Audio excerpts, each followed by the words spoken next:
Stay connected. Make sure you hit the subscribe button.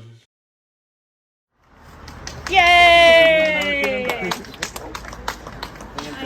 Thank you for coming. We're really excited that we have such a great turnout.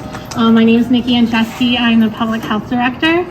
So there should never be any stigma associated with the potential to save a life. Narcan access and availability is extremely important and can do just that, save lives. Targeted Narcan distribution is just one evidence-based strategy to help prevent opioid overdose, and this targeted distribution in rural areas is especially important due to the potential for delay in EMS response to overdose. Preventing opioid and other substance overdose is one of the main focus areas of the Cortland County Community Health Improvement Plan, led by the Health Department and Guthrie Cortland Medical Center. And we have over 20 partners that implement this. Two of these partners include both Healing Cortland and the Healing Hearts Collaborative. We support the efforts of both of these organizations through collaborative data sharing and communication efforts related to overdose, harm reduction, and reducing the stigma surrounding substance use. We also want to commend the Truxton Fire Department as the first rural partner in Cortland County to host a public Narcan distribution box and highly encourage other municipalities, fire departments, organizations, and businesses to do the same. The ultimate goal is to save lives, and Narcan is a life-saving tool that community members should have access to. And these partnerships are one way to do that. I'll introduce Esther from Healing Cortland. Thank you.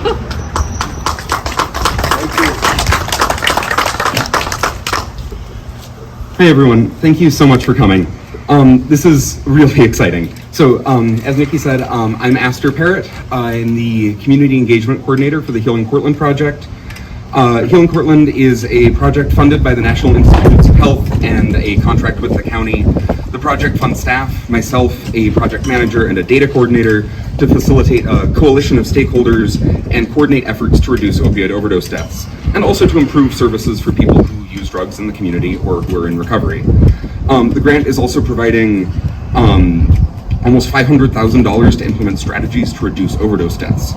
Our coalition looked at sort of what strategies have been shown to be effective at reducing overdose deaths. They looked at local data about where overdoses are happening and response times and all of that. They shared their own knowledge about their own agency's capacity and needs, and together we identified 13 strategies to implement in our community. One of the gaps that we identified even early on before we formally formed the coalition was Narcan distribution in the more rural parts of the county. Again, Narcan is an FDA-approved over-the-counter medication that reverses opioid overdoses. It's a medication that comes in an easy-to-use nasal spray that virtually anyone can use to save a life. Partners throughout Cortland County have been working for years to expand Narcan distribution and have done an incredible job of getting people trained, getting kits to people who need them, and normalizing the idea of carrying Narcan. During the pandemic, folks had to find creative ways to do that, and a lot of what happened was sort of like Narcan pop-up events. Our project manager, Sarah Watrous, worked with agencies like the outreach team from Family and Children's Counseling and with Dean from Healing Hearts Collaborative to do these pop-up Narcan trainings and to install small emergency public use Narcan supplies in labeled mailboxes around the city of Cortland. And while a lot of that outreach work did reach beyond the city of Cortland, Cortlandville, and Homer, the agencies that do this direct service work only have so much time, so much capacity, so much staff, and are already stretched thin. So unfortunately, because of those realities, the sort of more urban hub around the city of Cortland got most of that attention. Throughout this process, we've been trying to explore options to get Narcan to the folks who need it the most and who either don't live in that sort of more urban hub or can't get to the city of Cortland. We originally had funding to install a Narcan vending machine. We weren't even the only ones to have funding for that. Again, Family and Children's Counseling also had money to do this, but we struggled to find a location for it. We struggled to find a place that made sense and where landlords or business owners were comfortable having that there. We sort of redirected the strategy to follow more of that Narcan mailbox model and using these, what we're calling NPODs, Narcan points of distribution. They're larger capacity than the mailboxes were, and that means that they can provide more doses of Narcan between being refilled. That means that it takes less staff time to keep them stocked. That staff time can really add up, especially for locations that are further out from the home bases of these teams. And that means that a person looking for Narcan in the more rural parts of the county is less likely to find the supply empty. Our goal is to install 15 of these throughout Portland County, prioritizing locations outside of the city of Portland, Portlandville, and Homer, in order to address this rural gap. Like with the vending machine, finding hosts for these NPODs is key. So I want to extend a very big thank you to the Truxton Fire Department for the leadership and initiative in making this happen. Having publicly available Narcan here will not only provide life-saving medication to people who need it, but it also sets an incredible example for other communities in the county. It says very clearly that Truxton cares about people who use drugs, wants them to live, and wants them to be able to get the help that they need. This is huge. The fire department is partnering with Dean from Healing Hearts Collaborative, one of possibly the, I don't remember the data, most active Narcan distributors in Portland County. Healing Hearts Collaborative will maintain the supply of Narcan in the NPOD and will maintain Portland to report the data about how often it's getting refilled and the use patterns so that we can better understand where Narcan's getting used, how it's getting out there to folks. So yeah, thank you to Dean, to Sarah, and to everyone at the Truxton Fire Department for making this happen. It is really huge and going to make a difference. Thank you.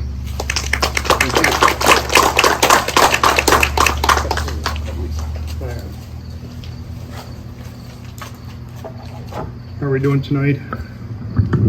I thank you all for coming out here. This partnership with Truxton is a huge one I'm excited about. My name is Dean O'Gorman. I am with Healing Hearts Collaborative. We are a all-volunteer organization, lots of trainers all across the state. And everybody hear me back there okay? Okay, just making sure. So we have trainers all across the state. I want to talk about how Healing Hearts came about so you understand the history of it. The history is that I met a gentleman by the name of Kevin Donovan after I lost my son. In losing my son, I was looking to be able to trade Narcan and came across Kevin. We clicked right away. He became like a brother to me. And Kevin had a Narcan program in which we're now running, Healing Hearts Collaborative. Sadly, in September of 2019, Kevin passed away. When Kevin passed away, I was handed the torch for the program. Since then, I've been trying to fulfill Kevin's hopes and dreams with this program, which was to fill all the gaps and get Narcan to all the areas and the people that don't have easy access to it. That was Kevin's whole purpose with Healing Hearts Collaborative. Today, we're taking that huge step in doing so by bringing this to the rural communities with the partnership between Truxton Fire Department and Healing Hearts Collaborative, supported by Healing Cortland Study. I had to go back and I had to look at numbers and realize how much what we're doing is important. Since I took this over in November of 19 and really got it up and going, to August 1st of 2023, Healing Hearts Collaborative and all of its trainers, which I cannot thank enough for their hard efforts and work that they volunteer and do. We have distributed 5,870 kits of Narcan since that time frame. For Cortland County, what that means, through all our local distributions and the study of Healing Collaborative, Healing Hearts Collaborative is 50% of all Narcan distributed through Cortland County. And that's an organization, again, built on volunteers, no funding, and strictly just the drive to help save lives. And that's why we are here today. These naloxone boxes that we are hanging out, they hold 9 in there. There's no barriers. You can walk up, unclick it, take what you need, and have it to either save a life at that moment, or if you think you are going to need to save a life down the road. What does this mean and why we do what we do? I want to show you.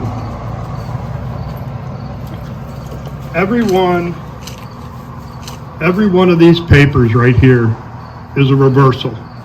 This is a report that I get given every time somebody replaces their kits after saving a life. Every one of these papers represent a life saved. I went back through my files and I pulled out from January of this year. I have all these papers, each one representing a life saved. But that's not all. I have the papers that aren't even actually entered into my system yet, here and here. All of these represent a life saved. This is why the volunteers are out there every day doing pop-up events. Partnerships with the Truxton Fire Department is just going to add that many more lives saved. And our goal is to just keep people breathing and keep them alive until we can deal and address with the issue in a way that it's going to help fix things. But right now, we're not there. We're trying to save lives. So I thank Tim here, fire department, his crew, everybody that's involved in making this partnership happen and making Truxton's community more available to Narcan. And I can't thank enough, again, my trainers in this program, a Healing Hearts Collaborative, or the fire department for what they're doing today. I thank you all for coming down in support of that, and I hope that we can continue to move this forward. I have more boxes ready to go. If anybody in other communities would like to reach out, let's get this done and help our communities. Thank you all. I'm going to introduce Shenandoah. We actually used to work together in the medical office, and I actually had the pleasure of training her one day and giving her knowledge. She has a story that she wants to share from her personal experience and view, which is important to exactly what we're doing here today. Thank you, Shenandoah. Hi, so my name's Shenandoah. Can you hear me? Is that better? Can you hear me? Okay. I can see you better. So my name's Shenandoah. I'm a nurse. Like Tim said, I worked with him. Recently, I had an experience in Cortland County. I live in rural Cortland County, out Freetown way. If anyone's familiar with that. Taking my kids to swim lessons. Typical Saturday. Pulled up the road and found someone unconscious in their vehicle, pulled over. Instantly knew something wasn't right. Had to make the decision right then. If you know Freetown at all, there's not cell phone service. It doesn't matter what provider you don't have service. There's not a lot of houses, right? There's no one really out there. It's Amish community. I actually, that day I carry Narcan with me religiously, thanks to Dean, and that day I had sold my car. So my Narcan was in my packing belongings in my car, so I didn't have it. And I was very aware that this woman had overdosed. I drove to the closest house, which was maybe a quarter of a mile, parked my car, left my kids with the high schooler there, and ran back. They called 911. There was no Narcan available anywhere, okay? It took the police department probably 15 minutes to get to that call. That woman has respirations of 4. For as long as I was there, I stayed with her. We made sure she wasn't actively doing anything. But they were able to get there and they were able to save her. She was out in the middle of nowhere. There was nothing available. Someone actually was at my house. I drove home after that, and I told my husband what had happened. Someone was working on my house, and he said, "Someone did that out here? That's available out here? Heroin's available out here?" He had no idea. He drove by her. He thought she was bird sighting. She was in that car for at least 45 minutes overdosing. They had to Narcan her 3 times to get her up. And she came to, and she's alive. I've seen her since. But if it had been available, I would have had it on me. That's something I wish I had. Obviously, I didn't have my car. But if it would have been available, if there was a point that I knew I could have went and got it, we would have brought her back a lot sooner. She would have been up, and we wouldn't have had that chance of almost losing her. But thankfully, she's alive, and she's still doing well. So. Thank you. Thank you.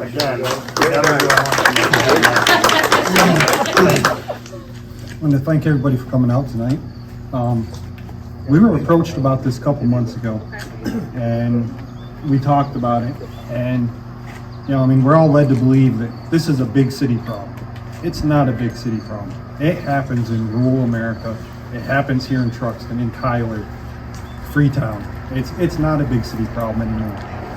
This, if we can save one life, then we've done our due diligence. But, I'm thankful to Dean for giving us the opportunity to put this out here for him and make this more available in our rural community. It does take time for people to get out here, whether they're coming from the city of Cortland or wherever. It does take time. And if we can have this available for people here in our town, then why not do so and make it available for everybody? So I'm going to turn it over to my Assistant Chief Ken Stone and let him say a few words for you. Thank you, Jim. Good evening, everyone. Thank you all for coming. My name is Ken Stone, if you don't know me. I'm First Assistant Chief of the Truxton Fire Department. I've been in the fire service almost 45 years total, so all volunteer. And as you all are well aware of, the volunteer problem in rural America, where the fire department is manpower. We are very much in need of people, which hurts our response time and our response people and what they're qualified to do. But we did have one occasion, probably 2 months ago, right up the road here, a woman collapsed outside her car, totally unresponsive. Husband was being instructed to do CPR with her on the ground, and I was first firefighter to arrive, and I continued it. She got breathing again, but she was totally unresponsive. And about that time, the police officer showed up. And Smith's ambulance, which is our ambulance service, which is rural, takes time to get here. And they give her one Narcan. And there was still nothing. She was not responding. We got her in the back of the ambulance, and they give her the second Narcan, and she woke right up. A little combative because she didn't know why she was getting out of a vehicle. All of a sudden she's laying in an ambulance, and she had no idea how this all happened. She was a little frantic and stuff, but then she did not want to go to the hospital, and she would have died 10 minutes before that. And the Narcan brought her right out of it, and she was arguing that she wasn't going. Of course, she had to go anyway. But I actually seen it, and it does work, because she would not have survived without that. So, Dean, thank you very much for implementing this with the Truxton Fire Department. It'll be a valuable asset, and hopefully this will reach out to some more of the rural departments to step up, and because we need this. I mean, it's everywhere. Yes, I mean, it's not just in the city of Cortland, city of Syracuse. It's everywhere. It's out here. People don't realize the problem and how big it is, and it's out.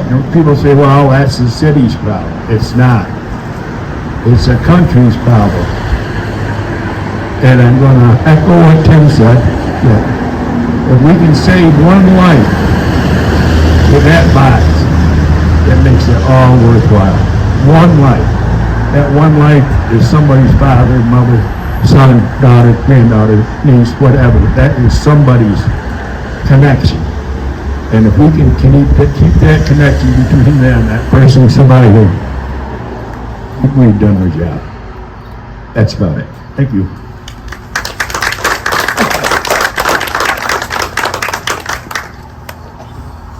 All right, everybody, I thank you for coming out here. I thank the Truxton Fire Department and everything they do for their community. I thank them for the opportunity to have this box out here. And I definitely thank each and every one of you for your time tonight. Help spread the word. We have a lot more boxes that we can get out through Corbin County. Okay, everybody? Thank you and have a great night. All right. Thank you, everybody, for coming. Really appreciate it. Showing your support. Stay connected. Make sure you hit the subscribe button.